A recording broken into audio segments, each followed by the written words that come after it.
give us a thumbs up if you're here watching this video, please. Subscribe if you have not subscribed. We're giving away this Xbox Series S that is sitting on the table in front of you. When we get to 1,500 subscribers, and we are just short of 1,200, so it's coming quick.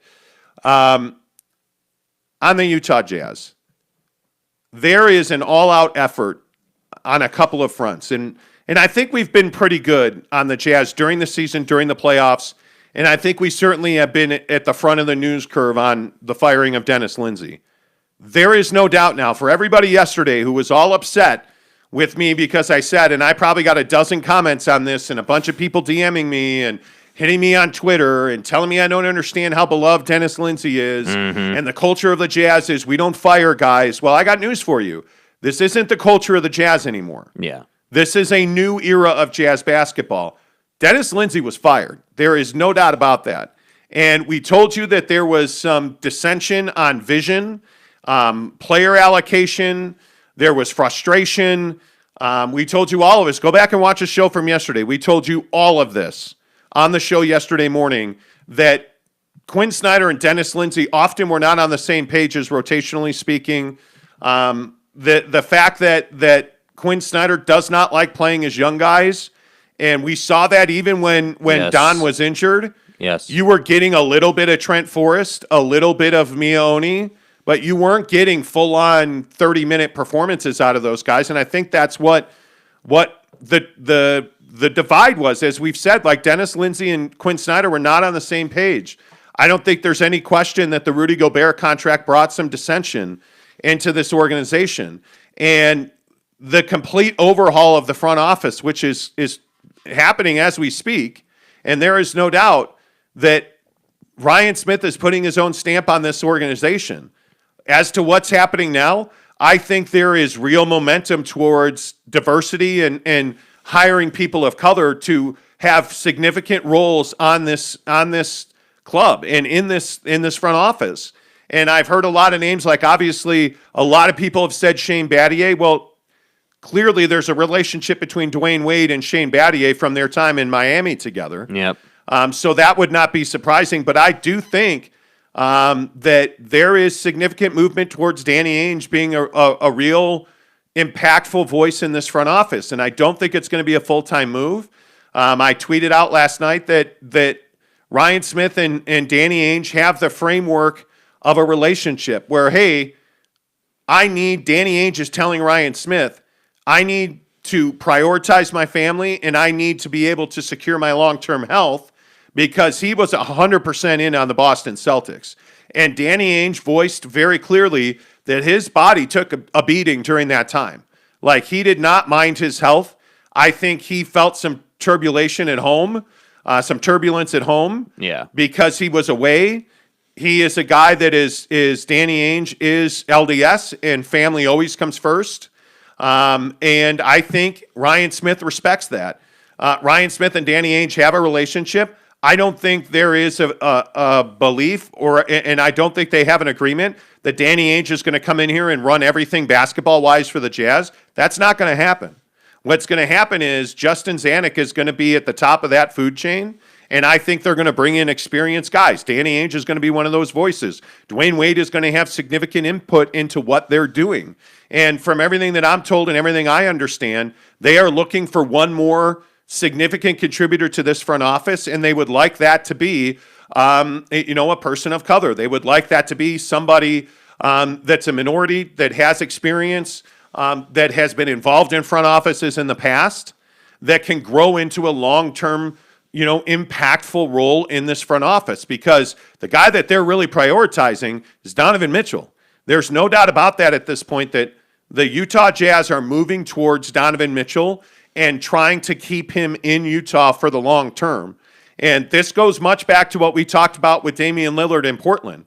And Damian Lillard, I think, is really upset about what's going on in Portland. As he should be. This Chauncey Billups hire was done without his consent and was done without his input.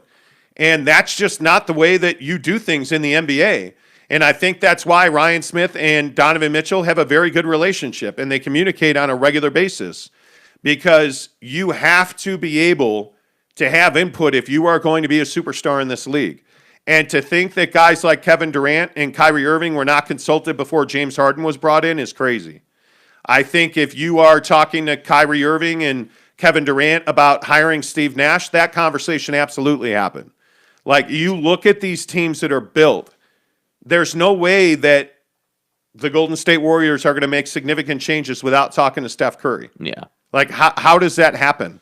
It doesn't. LeBron's got a significant voice. AD's got a significant voice in LA. Donovan Mitchell wants to be and should be heard when they make major changes.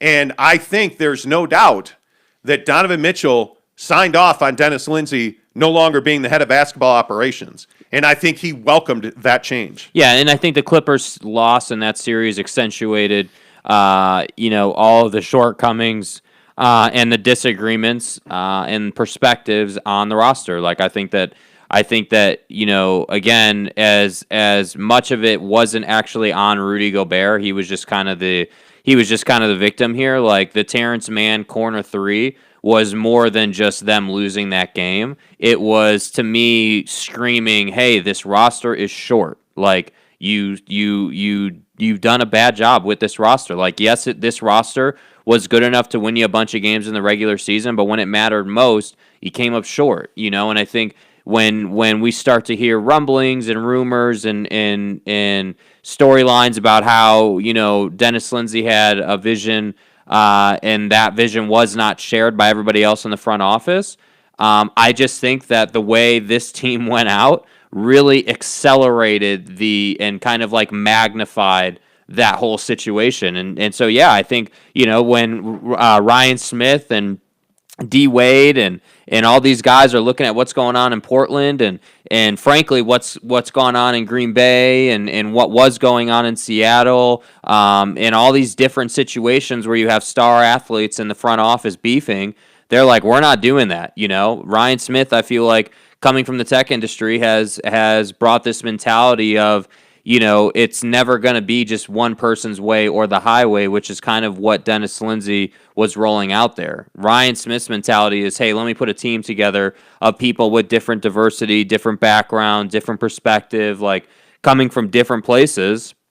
Let's hear all these opinions and ideas out, and then let's come together as a group and make a decision. And I think that is truly an elite way to go about it, and they're going to include Don in that process. So, yeah, I don't see Donovan Mitchell leaving anytime soon, mainly because he signed an extension, but hopefully he wins a championship inside that extension and then signs another one. That's the goal here. That's what you're trying to do. Yeah, and it'll be interesting to see how aggressive the Jazz are with this roster. I mean, it is certainly in need of upgrade, and I think Donovan Mitchell, I mean, he showed you that there was a lack of trust, and this is one of those themes that you hear about on a pretty regular basis, that there was a lack of trust with the five guys on the floor. And I think that's why we talked so much about Donovan Mitchell playing hero ball, because it was really indicative of his relationship with other guys. I think when you really get down to brass tacks, I think he trusts Joe Ingles, and I don't know that he trusts many other guys. I certainly don't believe that Donovan Mitchell enjoys giving the ball to Jordan Clarkson, because Jordan Clarkson is a black hole. Like, the ball just does not come back out. And that is why I think, and we hadn't talked about this a lot just because it is kind of reading between the lines, but if you go back and watch the games, which you can do on YouTube, you will notice that Donovan Mitchell and Jordan Clarkson rarely are on the floor at the same time together. It's extremely rare, and I think that plays into it for sure. Well, and I also think that Quinn Snyder is one of the absolute beneficiaries of this front office change. Mm-hmm. And I wonder, like, if you look at the top to bottom guys on this roster, I wonder how many of those guys will be here. Like, I wonder about the Onis and the Forrests and, the young bottom tier talent on this roster that Dennis Lindsey was so certain had to play, that I just don't think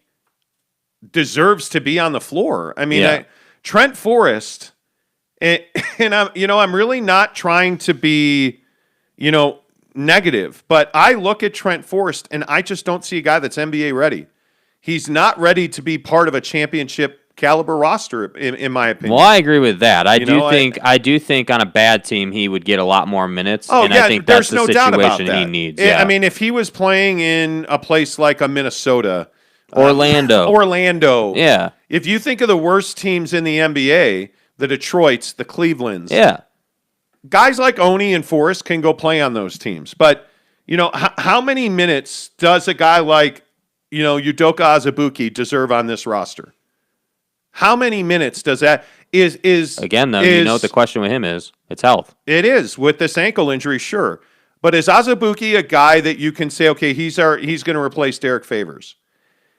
I don't necessarily know if that's the case. I mean, I don't know that that's the formula to win. Do you think, though, with where their roster situation is at, that a guy like Azubuike needs to be ready to replace Derek Favors? Because they're so strapped with the cap and like having to move some of these major contracts that I don't really feel like they're going to be in a place to go and sign like, a backup, like to try to find a role player for that Derek Favors role. I don't know that, though, it's kind of hard to find those guys.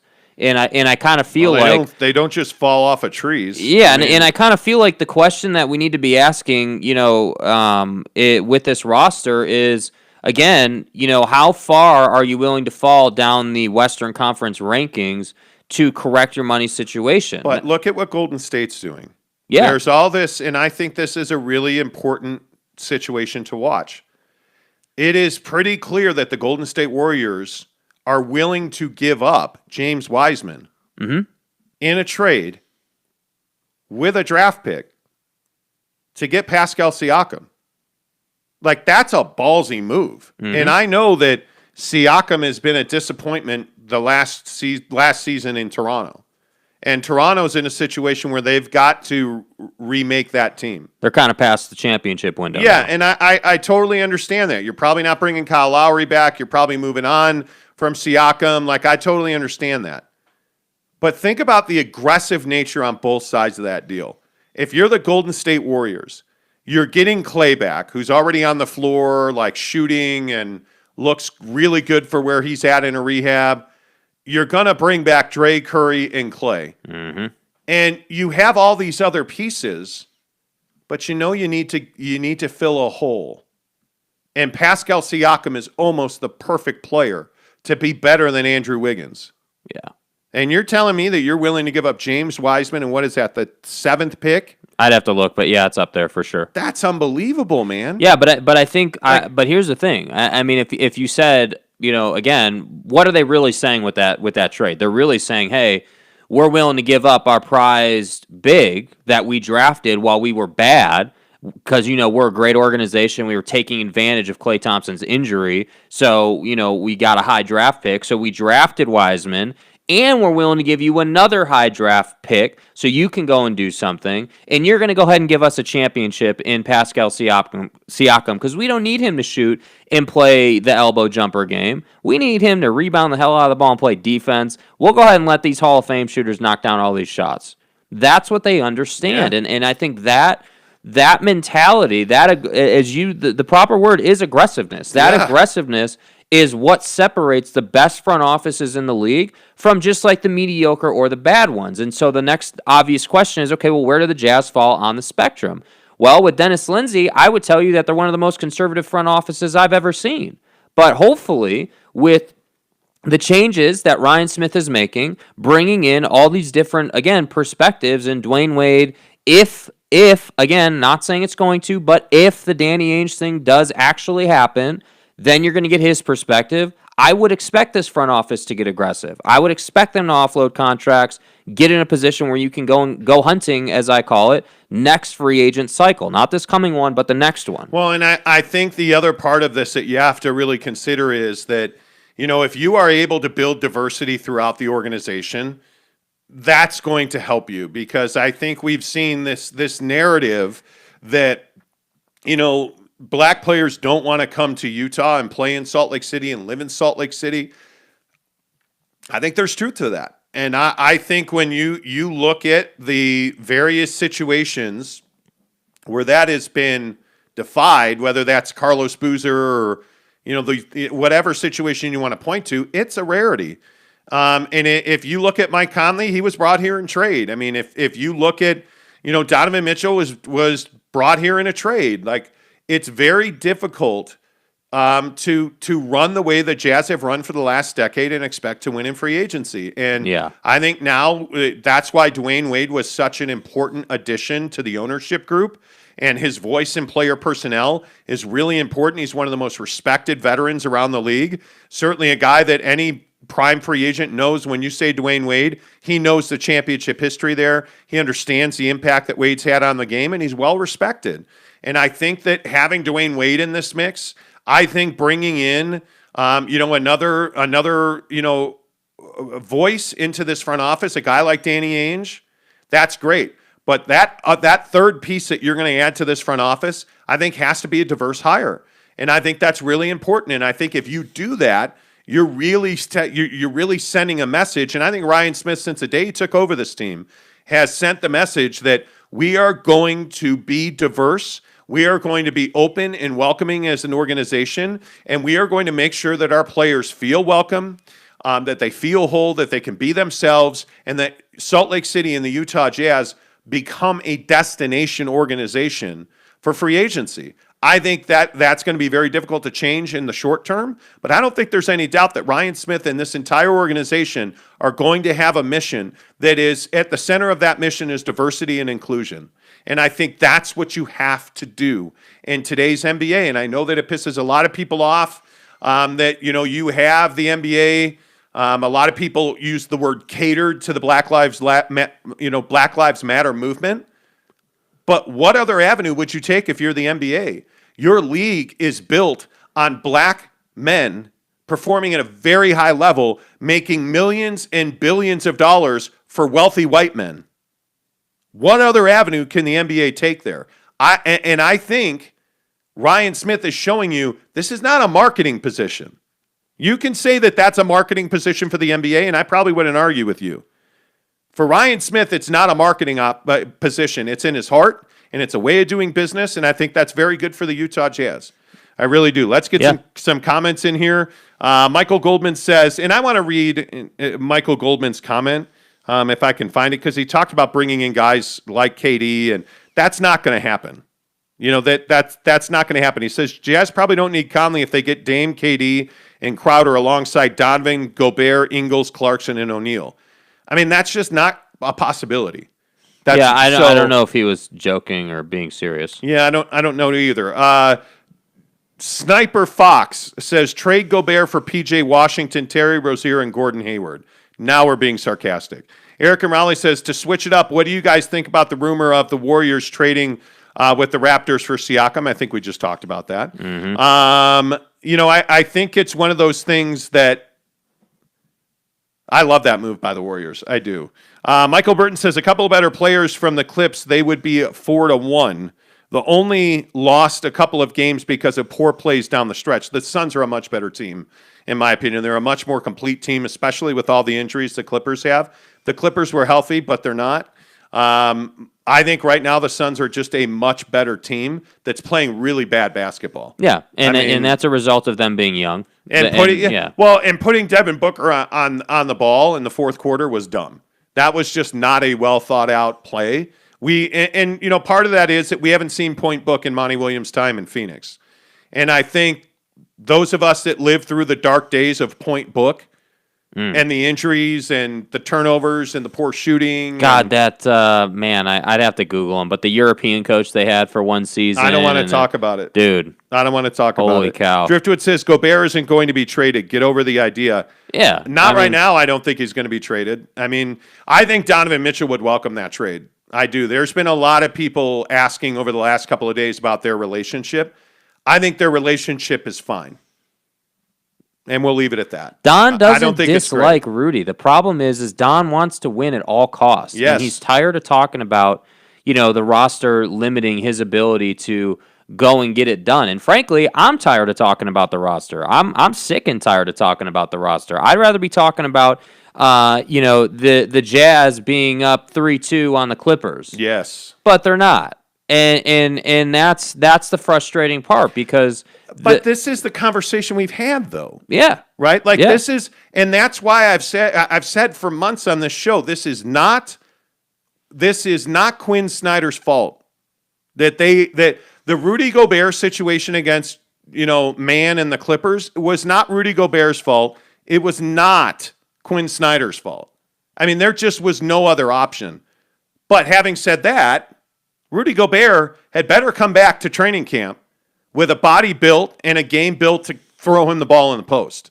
Because if not, I don't believe that you can play him more than 30 minutes a game. Yeah. And I think that's why you've got to find a new home for Derek Favors. And if it's Azubuike or whoever, you got to find a guy in the middle that you can throw the ball to Athletic. who can pass.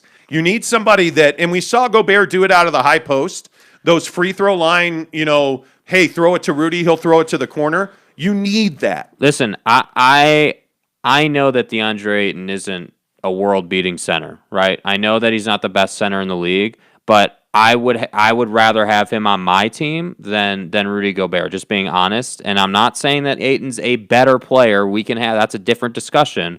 But what I am saying is for the construction and where the Jazz are at right now, Ayton is a superior option. He passes better. He's more athletic. He can do more for you. He passes well. Very well. I getting back to the Don Rudy, rumor mill and their relationship, again, I don't think that Donovan Mitchell, dislikes Rudy Gobert on a personal level. It's not like that, but I do think that it pisses Donovan Mitchell off to no end that he's sitting at home right now. I think he hates that. Yeah, and I think it's very difficult to acceptance is a very ugly word in pro sports. When you're not where you want to be, you can never accept being anywhere but where you want to be.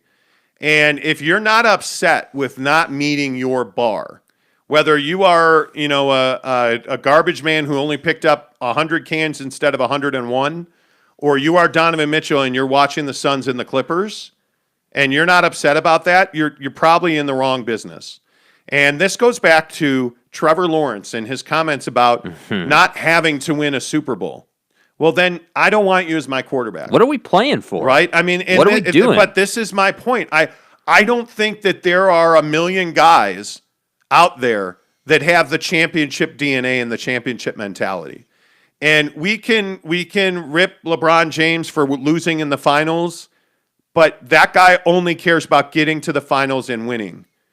Kobe Bryant, Michael Jordan, Magic Johnson, how many of these guys in the NBA right now can't live with the fact that they don't have a championship ring? Damian Lillard. If you look at guys like KD, and this is why the super team thing I think is a little short-sighted. I don't care if you did it on your own, and neither do they. Guys like Kyrie Irving want to win every single year. As much as you may hate him and his antics, as much as you might not like Kevin Durant super team hopping, why would you do anything else? Because ultimately, at the end of the day, for those guys that care about their legacies, that write their own DNA chain, if they can't input championships and not championships, they're never going to be the best guy of their generation. You can't be an alpha dog and not have a championship. It's why Reggie Miller and Charles Barkley are not on Jordan and Magic's level, because they didn't win championships. You know what I mean? Like, it's huge. It's a big deal. This thing with Damian Lillard in Portland, by the way, I'm 98% sure he's not coming to the Jazz. Like, the world-moving deal that would have to be, I mean, it's almost impossible. You can't even... If the Jazz and the Knicks call the Portland Trailblazers at the same time, you're not answering the Jazz phone call. Because you don't need to. And you're not returning it either. Because there are so many teams that are in a much better position. There are other Damian Lillards a year from now, 2 years from now, that will be in a Jazz uniform. Yeah. And I love Dame. They're not trading him into the West either. No, that's the other thing. The issue is Damian Lillard is not an upgrade in a lot of different ways. True. Right? Like, and I'm not trying to slight Dame whatsoever. But it's true. Damian Lillard wants to be a Laker. Or my guess is I think he would probably go to the Knicks. I don't know. He wants to go to a major market and win. That's what he wants. I think he wants to be a Laker. He's made that clear. His people have made that clear, and I'm not giving up on Donovan Mitchell ever, because this guy has a chance to be the LeBron, the Jordan, the Kobe of his generation. He's that talented. Yes. He's got to have better guys around him. This is Michael Jordan waiting for Pippen and Horace Grant. This is Kobe waiting for Shaq and Pau Gasol. It's LeBron waiting for D. Wade, then going back and winning with Kyrie. You've got to have other pieces around you. And right now the Jazz are happy, and Jazz fans are like, oh man, Royce O'Neal, yay. And it's like, come on, bro. Royce O'Neal. And James Knight, I love you, but Joe Ingles is not indispensable. That's a guy that does one thing really well. He's a spot-up three-point shooter. He is the idea that Joe Ingles is still an elite on-ball defender, I think went up in smoke against Paul George, frankly. And I think you're looking at, and I go back to 2014 and the arguments that we had over Derek Favors and Gordon Hayward. Don't be emotional. Don't keep Enes Kanter. You made a decision to go and get Rudy Gobert. It's time to move on from Enes Kanter. And it was funny, a couple of weeks ago, somebody retweeted, my take on from 2014 that said, hey, it's time to move on from Enes Kanter and play Rudy Gobert. Go all in on Rudy Gobert, I think it said. And all of the Jazz fans who were like, you're an idiot. You don't know this team. Go back to San Francisco. And a year later, what did the Jazz do? Moved on from Enes Kanter and went all in on Rudy Gobert. It's when you're not emotional and you're not attached to guys because, man, they've worn the note really well. Okay, that's cool. And I like Mike Conley. And I like Bojan Bogdanovic. But the funny thing is about players like that, like this narrative, every player has a narrative. Yeah. Well, I mean, if Bojan hadn't broken his wrist. Bojan Bogdanovic. The only problem is he did break his wrist, and no, they wouldn't have won a championship with him. It's really unfair. I mean, would they have gotten past the Nuggets? Maybe. I don't know. Donovan Mitchell passed the ball with the game on the line against the Nuggets, and Mike Conley missed the three. Donovan Mitchell ain't passing that ball today. He did then, though. Like, players change. Derek Favors probably doesn't have a place on this team anymore. If you're looking at, if we're being real about it, there's not anybody but Donovan Mitchell that's untouchable, and I still maintain the argument we had a couple of weeks ago. I don't even know that Donovan Mitchell's untouchable. If you said, hey, we'll give you Kyrie and KD for Donovan Mitchell, okay, I'm doing that.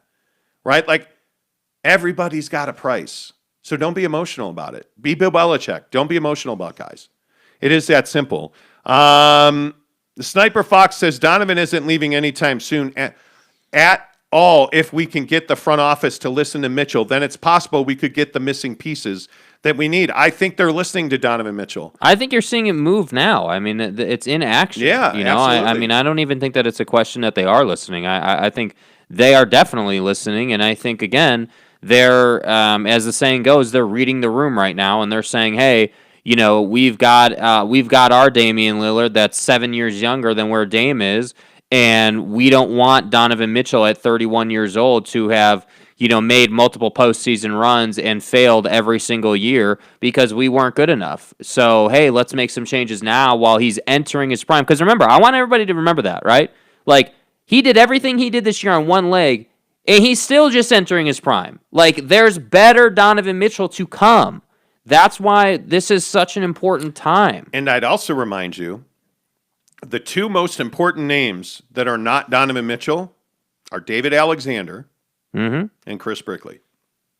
I don't think many people know who David Alexander is. David Alexander is a body guy. And he is the guy that LeBron James paid millions of dollars a year to build his body and keep him healthy. And you have Donovan Mitchell working with him. And then you look at Chris Brickley, who is not arguably anymore. I think he's just the best skills trainer in the world. Premier, the best, no doubt. Donovan Mitchell works with Chris Brickley. Donovan Mitchell is selling out to be the best player he can be.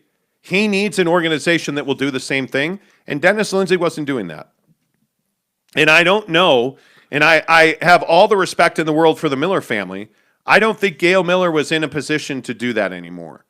I think Gail Miller was a very pragmatic, intelligent woman in selling the Utah Jazz to somebody like Ryan Smith, who was never going to even consider moving them, and was a local guy that is desperate to win a championship.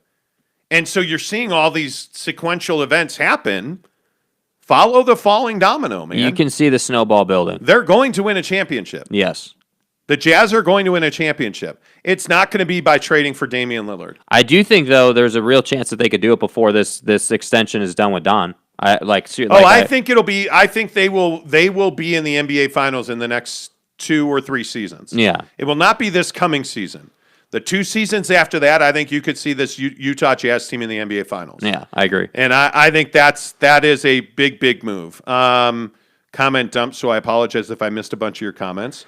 I just think that's happening. Jeremy Bolton says, I think the front office is in action. Dang it, you guys beat me to it. Yeah, absolutely. Nathan Johnson Vlog says there's a lot of moves that the Jazz could have made over the last 7-8 years that would have altered our roster drastically. Oh, there's no doubt about it. Yeah, and we've talked about that at length, but I think, again, and that conversation can always be had with any organization. I think it's, exacerbated with the Jazz because of, again, how you lost and got knocked out, and, it just kind of, you didn't go out gracefully this year. No. It was a crash and burn, embarrassing, fallout of a loss of a series. And, I think that,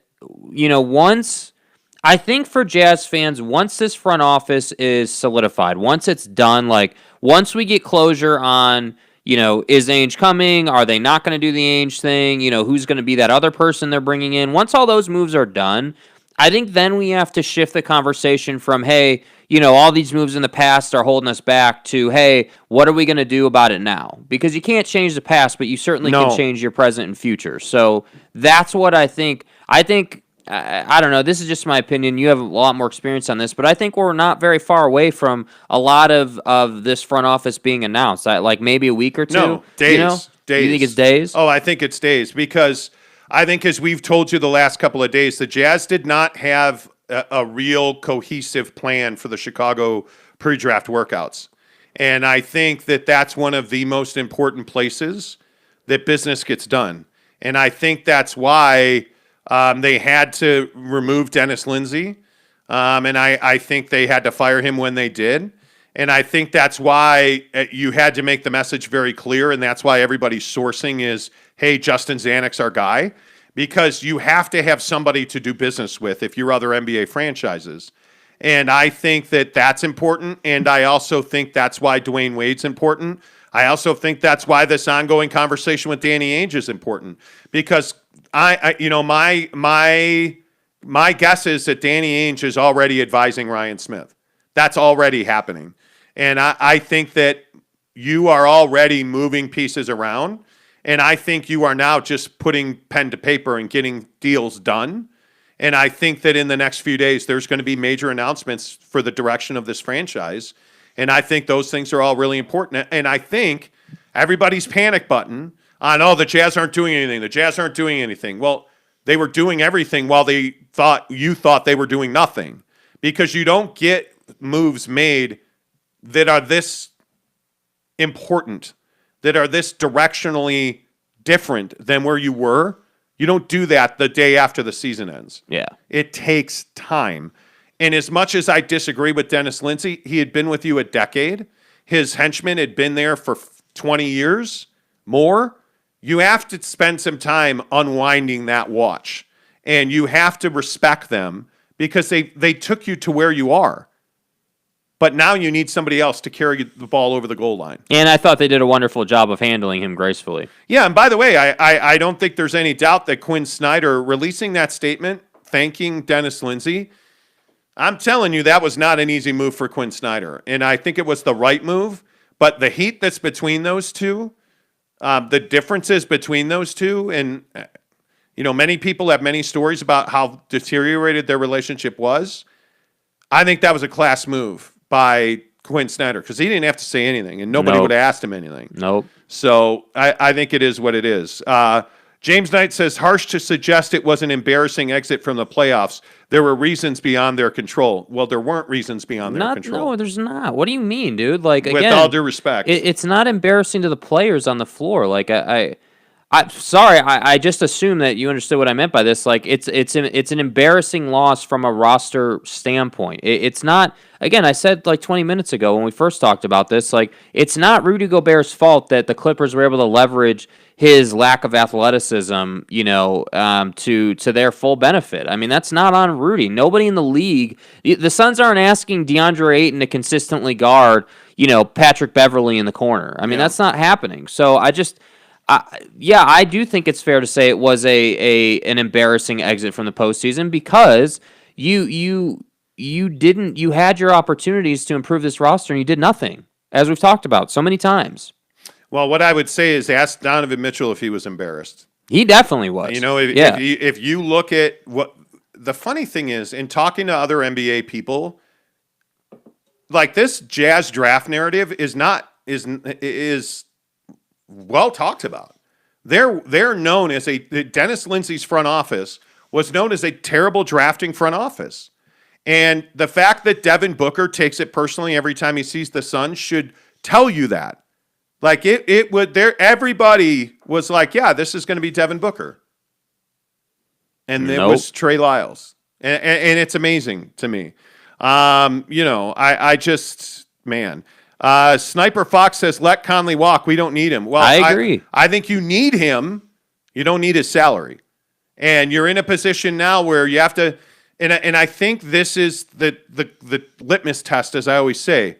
Does Ryan Smith, Dwayne Wade, Justin Zanuck, maybe Danny Ainge or whoever comes in, do they realize where they are and where they want to go?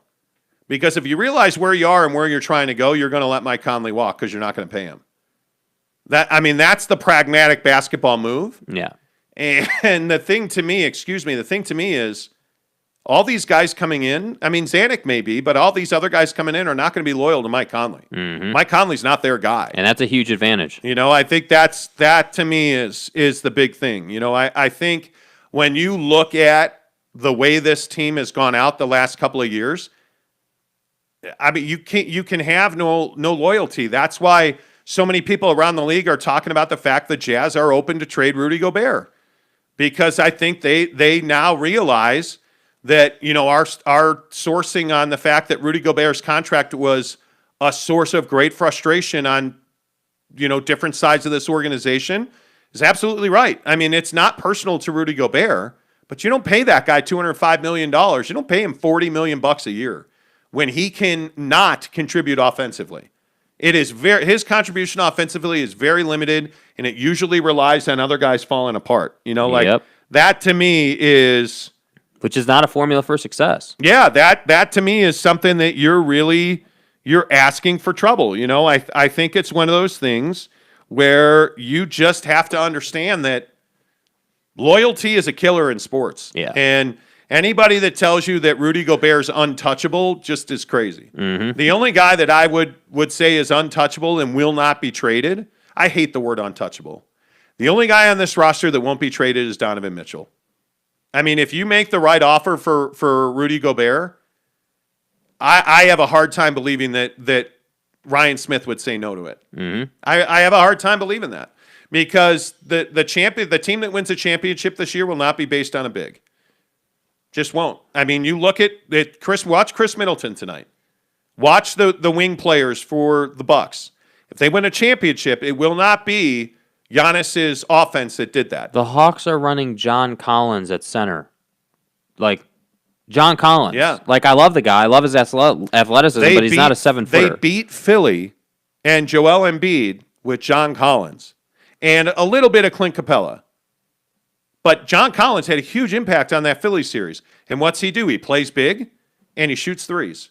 And he can dunk on you. That, to me, that's why Rudy Gobert, he doesn't need to shoot threes. Rudy just needs to have a game around the rim. Yeah. That's not a dunk. He is awkward. He cannot bounce the ball and score. He's making $40 million starting this coming season. he cannot bounce the ball and score it. Yeah, can't dribble. That's amazing to me. That's amazing to me. What was he supposed to adjust to? Bring Ilyasova off the bench, bring Foster off the bench. Quinn had nothing to adjust to. Agreed. No, and Ilyasova is another. That name was brought up to me a couple of days ago. That Quinn Snyder did not want Ersan Ilyasova, and that's why it took weeks for him to see his first game action. Because one, he supposedly was not in game shape, which I understand. You've been on the sideline, okay, great. But two, he's just not a guy that bangs down low. And you needed a better version of Derek Favors. You needed a guy that could, if you're playing Rudy 30-plus minutes, you're in trouble. Yeah. That's the bottom line. You needed somebody. You needed Morris from the Clippers. That guy. That's exactly that's the guy right. you need. I mean, you needed a Marcus Morris. Yeah, you needed that guy. That's absolutely the truth. There's some guy in Phoenix named Jay Crowder that you might have wanted to keep. Lester Legizima? Quinn got out coached. I'll put the blame on Snyder. No adjustments. Okay. Again, I'm just asking you. Yeah, you're going to have to come up more than that. Lester, you're going to have to give me adjustments he should have made. What adjustments could Quinn Snyder, with the roster he currently has, which we now know a lot of that roster, 5-6 guys he didn't want, tell me what adjustments he could have made. Because I don't see a single adjustment where you're like, man, I can't believe Quinn Snyder didn't play this guy more. Like, who is it? Point that to me. Because I don't see that happening. Casey Finland says, can't wait for football season. Mm-hmm. I'm really looking forward to it as well. Mm-hmm. And we've tried to talk about this BYU thing, by the way. Mm-hmm. The way that they recruit guys. And Casey sent us that story last night. We've tried to work that in for the last 2 days, and basketball has taken center stage. You know what I'm saying? Ramiro says, random thought, has the internet and social media made marketability of teams more important than market size?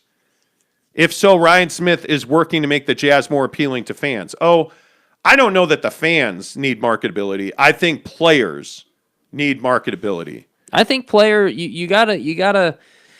And Ryan Smith clearly gets this whole concept and idea, but your organization has to be welcoming to bigger name players. So if you're Brooklyn, you don't really have to work hard because it's Brooklyn, New York. It's a mecca, If you're Los Angeles, you don't really have to work hard. It's history, heritage, it's LA.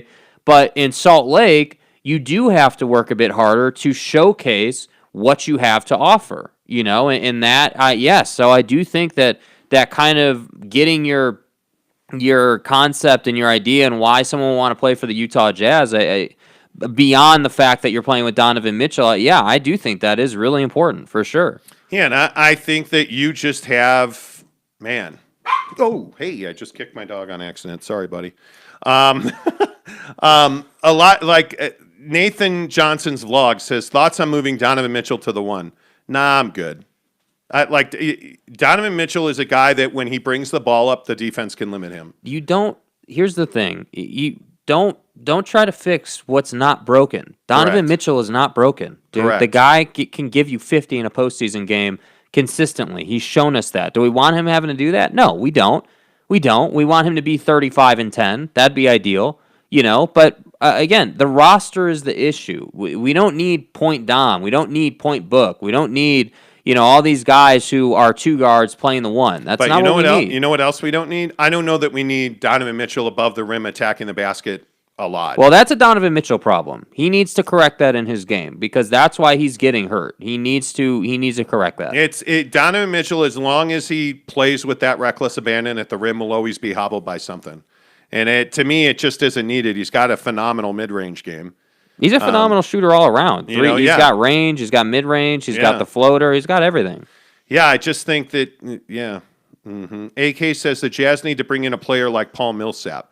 Paul was a great addition to the Nuggets. Well, at the end, but again, I think a player like Paul Millsap, I would agree with that. You need a power forward that can shoot the 3 and play at the rim, rebound, defend, box out. I agree with that. Paul's about 78 years old at this point.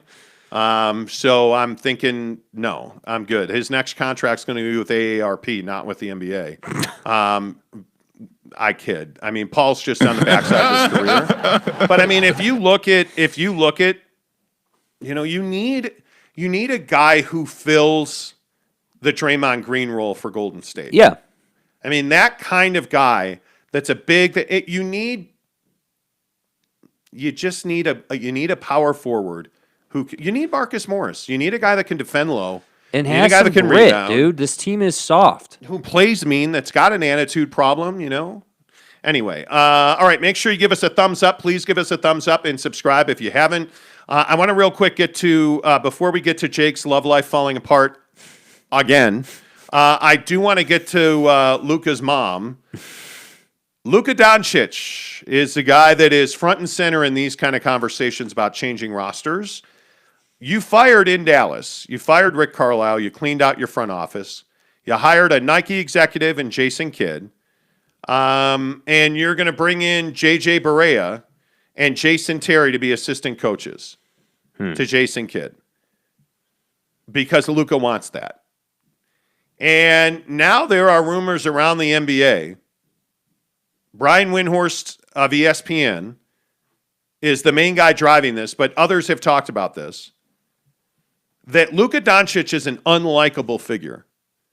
And it's funny because we've had this conversation on the show. I am not a Luka fan. Now, his mom, my God. Yes. Luka, no. Luka whines and complains constantly. And as I've said in the past, every time they lose, it's, I've got to do more. And I'm on the bench with my head down. And Let's consult the douche meter. I'm throwing my water bottle because I'm just so upset. Oh, and by the way, I hate the Kristaps Porzingis. Fire him too. Luka Doncic is becoming a guy who is wildly unlikable. Mm-hmm. And now there is talk amongst agents that their players don't want to play in Dallas because of Luka Doncic. The diva, bro. And I have to say I agree with that. Yeah. And I look at the fact that guys like Tim Hardaway Jr. Are critical, in demand. Like Tim Hardaway Jr. on the Utah Jazz. Sign him. Right now, today, I would do that. He's a guy that's going to be in demand. He shoots at an elite level. He defends really well. And he's athletic. And everybody wants him. And the question is, does he want to play with Luka Doncic anymore? And if he doesn't, he's going to walk away from that team. And you're going to see with their offseason moves, what do they do with Kristaps Porzingis? What do they do with Tim Hardaway Jr.? How much over the cap are they, or how much over the offer and his level of salary will they have to go to keep Tim Hardaway Jr. on the team? Yeah. Because that's what's probably going to have to happen. Because there are a few guys around this league that say they want to play in Dallas with Luka Doncic. It's just something to watch. Because I think Kawhi Leonard is another one that's really interesting in this light. How many guys actually want to play with Kawhi Leonard? Yeah, I don't know. That's tough to say. The difference between the two, obviously, is Kawhi's one, so, he can say that. But if you're Paul George, and again, I'm not a huge Paul George guy, but you know what I've seen? Paul George has gotten better since Kawhi got hurt. Thriving. And, by the way, the Clippers are playing pretty good basketball without Kawhi Leonard right now. Now, some of that is that the Suns are just not being very intelligent. But this Clippers team, if they lose Paul George or if they lose Kawhi Leonard this offseason, I just don't think it's the end of the world. And it's an interesting look at what Kawhi Leonard is. Great defender, Defensive Player of the Year candidate every year, excellent mid-range guy, excellent shooter. He's a personality problem in your locker room. So when you're talking about these free agents and you're talking about guys that you go out and get, is a guy like a Luka Doncic a guy you want on your roster?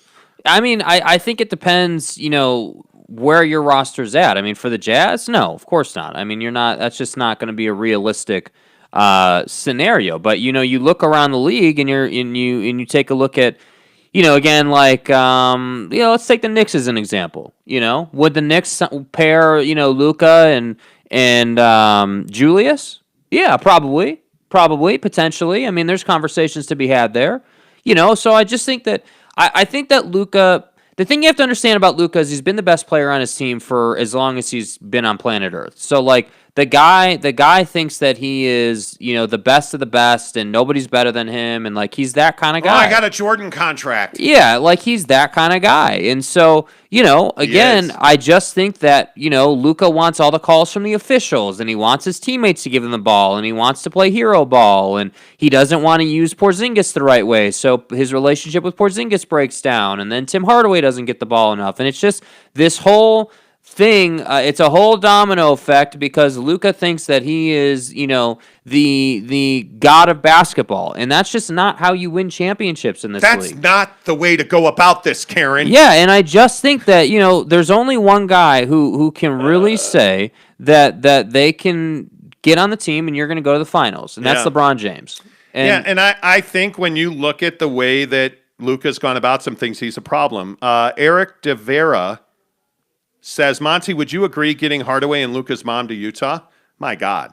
Luka's mom in Utah? Hello. I want more. I want more of Luka's mom. The problem is Luka probably comes with her, so I'm not a guy that would put Luka on my roster. He's a great player. He makes a lot of great shots and difficult shots, and he's improving, but he's beatable. Yeah. Yes, he is absolutely beatable. Nathan Johnson Vlog says the Jazz don't need a Kawhi personality here. They need the opposite of that.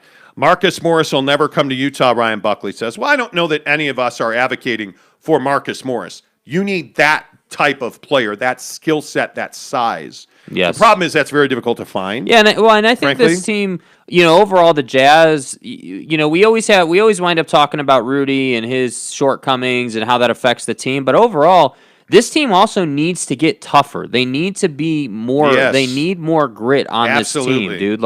Like again, I know that this is kind of a stigma, but Rudy's French and he's soft, man. Now That's just what it is. Listen, we're 1 minute away from a shoe release. Oh God, here we go. What is it this time? It is. What can I lose on this day? It is I can't remember what it's called, but essentially it's in the Nike app, and it's the Ace of Spades shoe. Oh. With the king and the ace, and it's a beautiful shoe. Yeah. It's an Air Jordan 1 Low SC, so it's priced well. And this is the one shoe I need to add to my collection. I need more Jordan 1 Lows. Well, I need more Jordan 1 Lows like a hole in the head. I need more Jordan Lows. But here nor there. There's a Marcus Morris out there the Jazz can get. I don't know who exactly, but they need to find some toughness. They do. Yes, they do. Monty, do you think Favors needs to go? Lester Legizima says. I think Derek Favors, you need to improve that spot. Yes. I love what Derek Favors has done for this team. I love the attitude that he brings. I just wish that he was somebody that, that you... How do I'm trying to say it. It's a loyalty contract. Hey, you played with us here before. You're not going to get to sign anywhere else. We'll go ahead and give you a year because you're going to give us 15 minutes a night and you're going to work your ass off. And you're not going to complain when we don't play you for 3 games at a time. Yeah, totally agree. That's what that is, man. And much like you losing this sneaker draw, Derek Favors, he's at the end of his line, man. And I just think that, listen, the more we talk about this roster, the more I start to say, you know what, there's holes all over the thing. You know what, there's holes all over this roster. And those holes, what they look like is a couple of different things. Number 1, toughness. Number 2, a lack of athleticism. And then number 3, a lack of cohesiveness across the starting five. Wait. You got to stop. Why? What's wrong?